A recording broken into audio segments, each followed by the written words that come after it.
முக்கியமான நாள்னு சொன்னேன் பார்த்தீங்களா? என்னன்னு இன்னைக்கு சொல்கிறேன் இப்போ உங்கள்கிட்ட. இன்னைக்கு வந்து பார்த்தீங்கன்னா,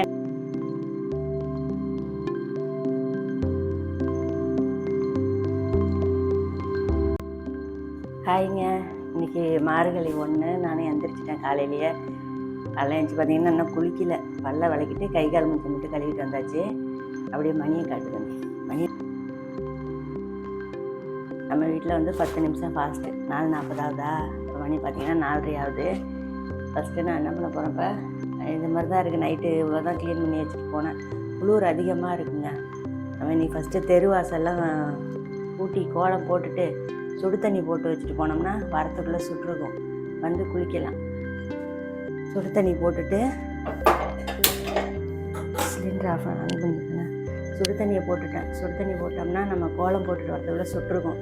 குளிச்சுட்டு வந்து அதுக்கப்புறம் விளக்கேற்றி வச்சுக்கலாம். இன்றைக்கி ஒரு முக்கியமான நாள், ஸ்பெஷல் நாள்னு சொன்னேன் இல்லையா? அதை இன்னும் கொஞ்சம் குளிச்சுட்டு வந்துட்டு அப்புறம் அப்படியே உங்களோட சொல்கிறேன். முதல்ல நம்ம போய் கோலம் போட்டு வந்துடலாம்.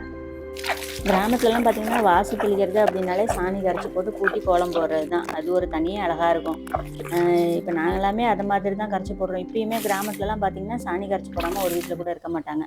அதே மாதிரி கிராமத்துலலாம் பார்த்திங்கன்னா மாட்டுங்களுக்கு வந்து புல்லு அப்புறம் வந்து வைக்க இதை மாதிரி தான் சாப்பாடு அதுங்களுக்கு. இதுதான் இப்போ சாணி பார்த்திங்கன்னா நல்லா பச்சையாக இருக்கும். அது கரைக்கும் போது அது ஒரு மாதிரி மணமாக இருக்கும். இப்போ இங்கெல்லாம் பார்த்திங்கன்னா எல்லாம் அவுத்து விட்டுறாங்க. குப்பையில் போய் மேயுதுங்க. அழுகி போனது எல்லாத்தையும் சாப்பிட்டுட்டு சாணியும் பார்த்தா அது ஒரு மாதிரி பயங்கரமாக ஸ்மெல்லாக இருக்குது. அது நம்ம எடுக்கவே முடியாது. தரன்னு கழிஞ்சி தான் வச்சுட்டு போகுது. அதனால இங்கெல்லாம் வந்து தண்ணி தான் மேக்ஸிமம் வந்து தண்ணி தெளித்து கூட்டிகிட்டு கோலம் போடுறது தான். லைட்டாக ஒரு சாஸ்திரத்துக்கு ஒரு சிட்டிக்கை மஞ்சளை மட்டும் அதில் கலந்துக்கிறது, அவ்வளோதான். மற்றபடிக்கு சாணி கரைச்சி போடுறதுக்குலாம் வேலையே இல்லை. அதே மாதிரி கோலம்னு பார்த்திங்கன்னா கிராமத்துலலாம் கோலம் போட்டு சாணி பிள்ளையார் நடுவில் பிடிச்சி வச்சுட்டு அது மேலே பூ பார்த்திங்கன்னா பரங்கிப்பூ, பூசணிப்பூ, அதாவது இந்த காய் சமைச்சு சாப்பிட்றோம்ல, பரங்கிக்காய் பூசணிக்காய் கொடி கொடியாக இருக்கும். அதோட பூ தான். விடிய காத்தால் போய் இல்லை டார்ச் லைட் வச்சுக்கிட்டு இருட்டில் போய் பறிச்சுட்டு வந்துடுவாங்க. அந்த பிள்ளையார் பிடிச்சி வச்சு அந்த பிள்ளையாருக்கு மேலே குத்தி வைப்பாங்க அந்த பரங்கிப்பூ, பூசணிப்பூவை. அப்புறம் பார்த்திங்கன்னா ஒரு சிலர் வந்து இந்த செம்பருத்தி பூ, ஜெவந்தி பூ இதுவும் வைக்கிறது உண்டு. இப்போ பார்த்திங்கன்னா கோலம் போட்டுட்டு கோலத்தில் வந்து நிறைய விளக்கேற்றிலாம் வைக்கிறாங்க.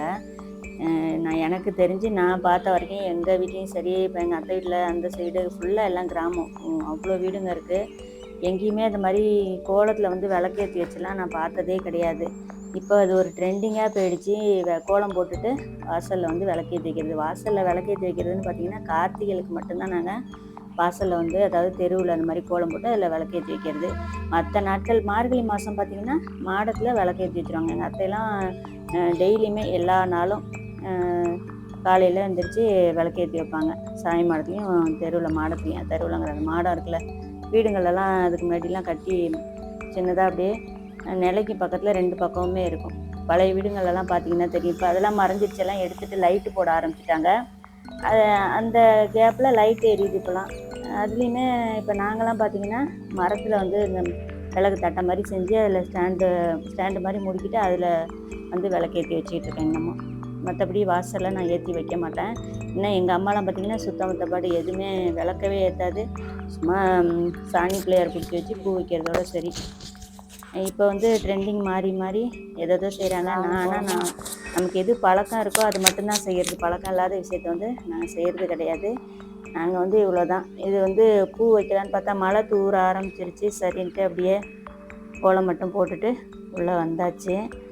அதே மாதிரி பார்த்திங்கன்னா தெரு பக்கம் எந்த அளவுக்கு நம்ம கோலம் போடுறோமோ அதே மாதிரி பின்பக்கம், அதாவது கொல்லை வாசல் இருக்குல்ல, அதுக்கும் வந்து இந்த மார்கழி 30 நாள் நம்ம பின்பக்கமும் கோலம் போடணும். ஸ்ரீதேவி வந்து கொல்லை பக்கமும் அவங்க அக்கா வந்து தெரு பக்கமும் இருக்கிறதா அது ஐதீகம்.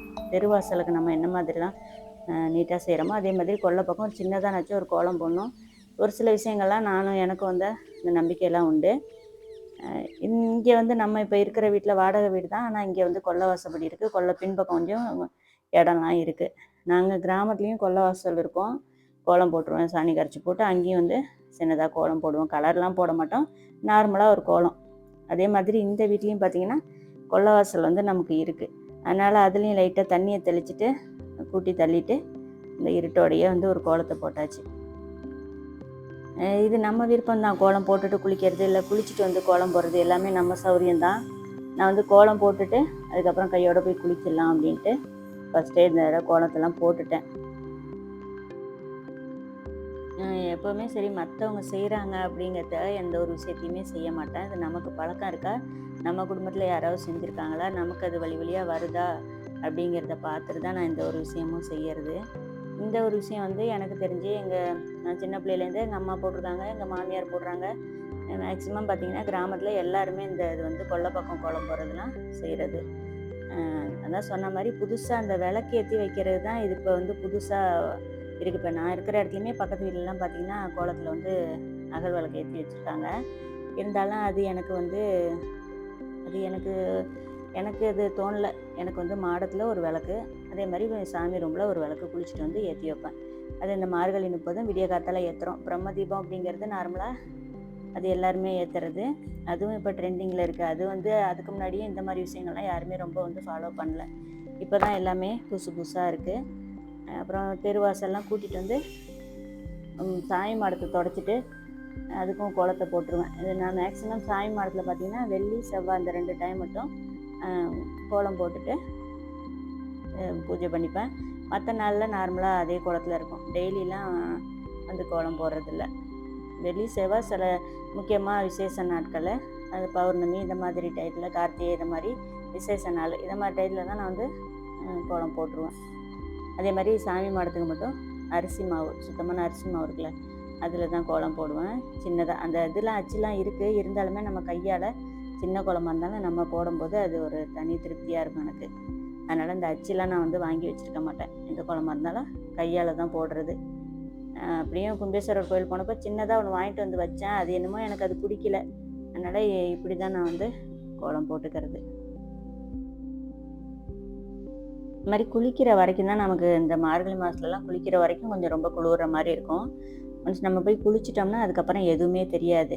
ஃபஸ்ட்டு நாள் அப்படிங்கிறனால ஒவ்வொரு மார்கழியிலையும் நான் வந்து கடைப்பிடிக்கிற விஷயம் இது. காலையிலே எழுந்துச்சி குளிச்சுட்டு இது மாதிரி விளக்கேற்றி வச்சு சாமி கும்பிட்ருவேன். மற்ற நாட்கள் அப்படிங்கும்போது முக்கியமான தவிர்க்க முடியாமல் காரணத்தில் இந்த பீரியட்ஸ் டைம் அந்த மாதிரி டயத்தில் மட்டும் குளிச்சுட்டு கோலம் போடுவேன். மற்ற நாளில் சாதாரணமாக எழுந்திரிச்சு பல்ல விளக்கிட்டு கை கால் மூஞ்சி கழுவிட்டு கோலம் போட்டுட்டு மாடத்தில் மட்டும் சின்னதாக ஒரு விளக்கு ஏற்றி வச்சுக்கிறது தான் வழக்கம். நான் இப்படி தான் ஒரு டைமும் வந்து ஃபாலோ பண்ணிக்கிறேன். எனக்கு எப்படி கரெக்டாக இருக்கோ எனக்கு தகுந்த மாதிரி நான் வந்து இந்த வேலையெல்லாம் செஞ்சுப்பேன். கையோட பழைய பூவெல்லாம் எடுத்துகிட்டு சாமி மாடத்தில் புது பூ போட்டு வாசலெல்லாம் வந்து விளக்கேற்றிட்டு சாமி மாடத்துலையும் விளக்கேற்றிட்டு காலையிலே சாமி கும்பிடும்போது மனசுக்கு ரொம்ப ஒரு நிறைவாக. ஏன்னா அந்த டைம் அந்த 4 to 5ங்கிறது பிரம்ம முகூர்த்தம். அந்த டயத்தில் எழுந்திரிச்சு நம்ம இந்த மார்கழி மாதத்தில் ஸ்பெஷலாக செய்யும்போது நமக்கு ரொம்பவே வந்து மனசுக்கு ரொம்ப திருப்தியாக இருக்கும். ஒரு அமைதியாக இருக்கும். அன்றைக்கி நாள் பூரா நமக்கு ஏதோ ஒரு எனர்ஜெட்டிக்காக இருக்கும். கண்டிப்பாக ஒவ்வொருத்தரும் ஃபாலோ பண்ண வேண்டிய விஷயம் இது. கண்டிப்பாக இது வரைக்கும் நீங்கள் செய்யலை அப்படின்னா கூட இனிமேல் இதை மாதிரி விஷயங்கள் ஃபாலோ பண்ணுங்கள். கண்டிப்பாக உங்களுக்கு வந்து இந்த மன அழுத்தம்லாம் இருக்கிறவங்க இந்த மாதிரி விஷயங்கள்லாம் செய்யும்போது கண்டிப்பாக நமக்கு அதுலேருந்து ஒரு நல்ல ஒரு ரிலீஃப் கிடைக்கும். அதை நீங்கள் செஞ்சு பார்த்தா தான் உங்களுக்கு வந்து புரியும். கண்டிப்பாக நீங்களும் இதே மாதிரி செய்யுங்க. நல்ல ஒரு மாற்றம் வந்து உங்களுக்கு கிடைக்கும். அதே மாதிரி அந்த டயத்துக்கு எந்திரிச்சு தெருவடைச்சி பெருசாக தான் கோலம் போடணும்னு இல்லை. சின்னதாக கோலம் போட்டு உங்களுக்கு பிடிச்ச மாதிரி உங்களால் எந்த அளவுக்கு முடியுதோ அந்த அளவுக்கு சின்னதாக கோலம் போட்டால் கூட உங்களுக்கு வந்து அது திருப்தியாகவே இருக்கும். மணி பார்த்திங்கன்னா மணி 5:30 குளிச்சுட்டு வந்துட்டு விளக்கெல்லாம் ஏற்றியாச்சு. பச்சை தண்ணியில் குளிக்க முடியாது, ரொம்ப ஜில்லுன்னு இருக்குது. அதனால் லைட்டாக சொல்லுவாங்களே ஈ விழுந்தா கூட எந்திரிச்சு போய்ட்டு அது மாதிரி லேசாக சுட வச்சு குளிச்சாயிடும். மணி பேசுகிறேனே வளர்றேனே. முக்கியமான நாள்னு சொன்னேன் பார்த்தீங்களா, என்னன்னு இன்றைக்கி சொல்கிறேன் இப்போ உங்கள்கிட்ட. இன்றைக்கி வந்து பார்த்திங்கன்னா என்னோடய பிறந்தநாள். மேக்ஸிமம் எங்கள் வீட்டில் இருந்து பிறந்தநாள் கொண்டாடுறது அந்த மாதிரி பழக்கம்லாம் இல்லை. இது வந்து புது துணிலாம் இல்லை, பழைய ட்ரெஸ் தான். அப்புறம் வந்து ஏதாவது கோயிலுக்கு போவோம், அதுதான் முக்கியமாக பிறந்த நாளுக்குன்னு செய்கிறது. எல்லாருக்குமே அப்படி தான். என் பையனுக்காக இருந்தாலும் சரி, எங்கள் வீட்டுக்காரங்க இன்னும் சுத்த பாடு. அவங்களுக்கு பிறந்த நாளே எப்போங்கிறதே தெரியாது. நம்மளா சொன்னால் தான் ஞாபகம் வரும். நான் வந்து மார்கழி 1, அவங்க வந்து புரட்டாசி 1. மார்கழி 1 வெள்ளிக்கிழமை வைகுண்ட ஏகாதசி அன்றைக்கி பிறந்தாங்கிறத எப்போ தெரிஞ்சுக்கிட்டேன்னா 39 வயசில் தெரிஞ்சுக்கிறேன். இங்கே எங்கள் அம்மா வந்து சொன்னது வரைக்கும் மார்கழி மாதம் 1ஆம் தேதி திங்கக்கிழமைன்னு சொல்லியிருந்தாங்க. ஒரு பெரிய திருப்பம்னு சொல்லுவாங்களே என் வாழ்க்கையில், அது வந்து நடந்துச்சு. கிட்டத்தட்ட அது வந்து எனக்கு இப்போ ஒரு 41 வயசாகுது. இந்த டயத்தில் ஒரு 2 வருஷத்துக்கு முன்னாடி பிறந்த ஊர் வந்து எல்லாருக்கும் எப்போ தெரியும், பிறந்தோடனே தெரிஞ்சுப்பாங்களா?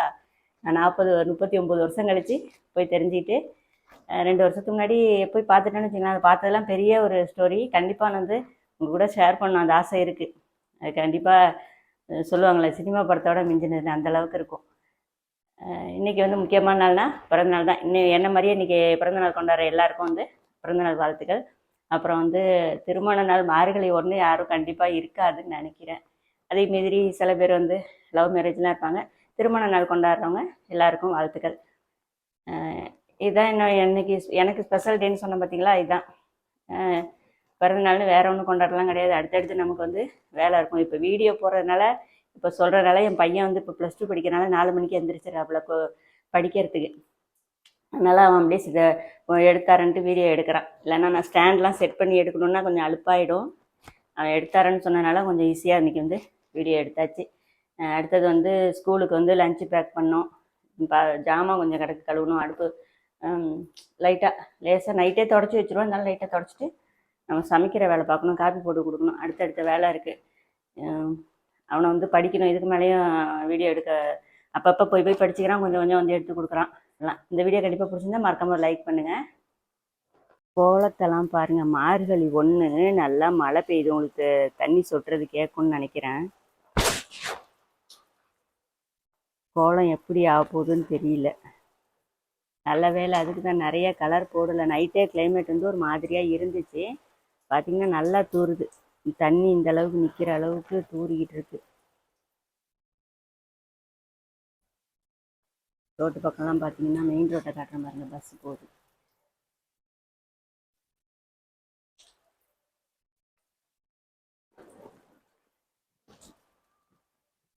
மார்கழி 1 மழை நல்லா பிச்சுக்கிட்டு அடிக்குது.